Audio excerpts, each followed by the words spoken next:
never guessed that this movie has such a strong dance pedigree. You're watching Beyond the Trailers review of GI Joe Retaliation.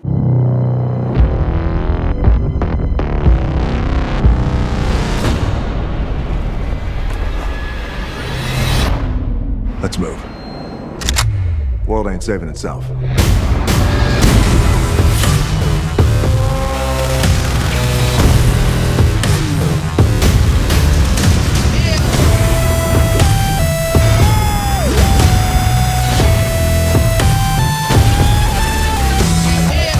Okay, Joe, now go! Yes, GI Joe Retaliation, directed by step-up director Jon Chu, was all set to storm theaters last summer until Paramount delayed the mission at the last minute, literally.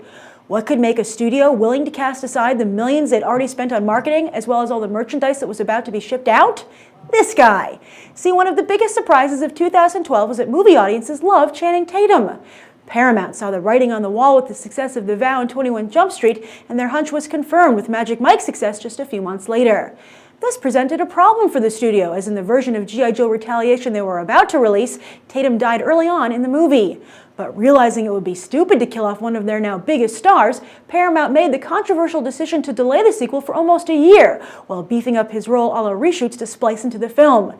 And while they were in the editing room anyway, they also decided to add 3D. Speaking of beefcake in 3D, GI Joe already has plenty of it with Dwayne Johnson, who they're still moving into a key position in the franchise.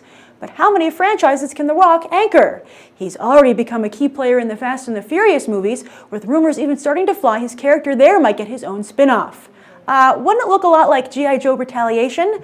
In fact, when trying to find pictures for these movies, it's almost impossible to tell The Rock's roles apart. Adding even more to the franchise confusion is Bruce Willis, who seems to be bringing shades of red to the sequel. While all these franchises appear to be melting into one another by accident, Hasbro is intentionally trying to build their own cinematic universe, hoping that someday GI Joe will hop on a battleship and join the latest Transformers battle.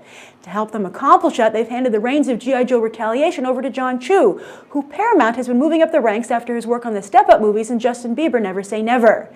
And the studio must still be happy with his work, as they're considering him for their upcoming Masters of the Universe reboot. Finally, it's worth noting that in addition to Ray Park and Byung-hun Lee reprising their roles as Snake Eyes and Storm Shadow, female Joe, Lady J, is being played by Adrienne Palicki, perhaps most famous or infamous for being David E. Kelley's almost Wonder Woman on TV. So will yet another Save the President movie be able to find victory at the box office the weekend after Olympus Has Fallen? Let's go find out. Was it worth waiting a year for this movie? I don't know about a whole year, but it was pretty much just a lot of action though. If you like it. It was good. Oh, you still had a good time. Yeah, right? better than the first one. Oh, it was? Yeah. It was really good. The stunts were really it looked so real. Yeah? Yeah. Ooh, yeah? Like when they were climbing the mountain, it looked like the mountains looked so real, but it was really like effects. But it looked like they were actually climbing on top of a real mountain. Well, they have ninjas in this movie. Did they make good use of the ninjas? Yeah. Yeah. Doing like cool backflips and moves. Well, the action sequences look good from the trailer. Are they good? They were? They were really How good. We didn't see it in 3D though, but we Why did it regular. why did you choose not to do 3D? Because that's a lot of money, Oh, and yeah. Broke college students, we can't do that. Students, so Did you feel you missed out? on 3D, no. No? Who was your favorite character in the film?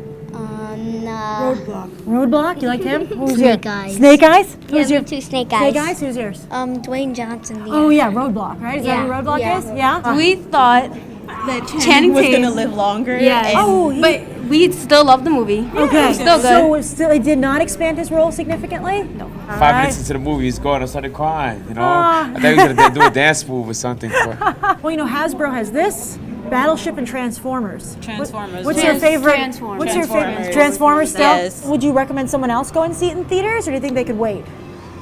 they can wait. I gotta be honest though, but it's not. Hey, you can also come see it if you want to see it. Like I said, past time. It's a shoot 'em up movie. It's pretty interesting. So what do you give the movie on a 1 to 10? 1 is the worst, 10 is the best. A 10. 10? 10. 10. 10. 6 or 7. I give it a solid 8. Solid 8? Yeah. While clearly this movie still needs more Channing Tatum, overall it doesn't pretend to be anything it's not, therefore successfully managing audiences' expectations with them giving the film a 9. I'm Grace Randolph reporting from Regal Ewok, and I hope you'll go beyond the trailer for these other top movies.